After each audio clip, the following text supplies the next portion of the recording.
Before a pencil ever reaches a classroom or an office desk, it begins as a simple piece of wood.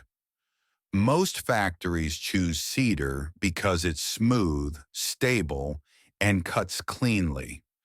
Today, you'll see how this ordinary wood transforms into millions of pencils every day.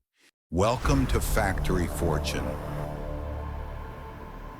The journey begins by slicing the logs into thin wooden slats. Each slat must be perfectly smooth because it will hold the pencil lead inside. Now for the part most people misunderstand. Pencil lead isn't metal at all. It's made from graphite mixed with clay, pressed into rods and baked into strong writing cores. Workers or robotic arms place the graphite rods inside the grooves. Each piece must fit with millimeter accuracy.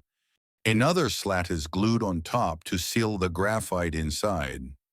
This creates a long pencil sandwich that will soon be cut into individual pencils. The sealed block moves through shaping machines that cut it into the familiar round, hexagon, or triangular pencil shape. Next, pencils travel through painting tunnels where they receive multiple coats of color. Polishing drums make them smooth and shiny. The metal ferrule and the eraser are added in one rapid motion.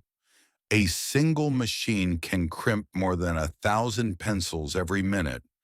Each pencil is checked for straightness, smooth writing, and perfect color. The best ones are packed and shipped across the world.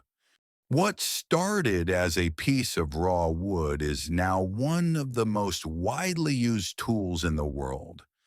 A simple pencil proves how factories turn everyday materials into global products. If you enjoy interesting factory content, don't forget to subscribe.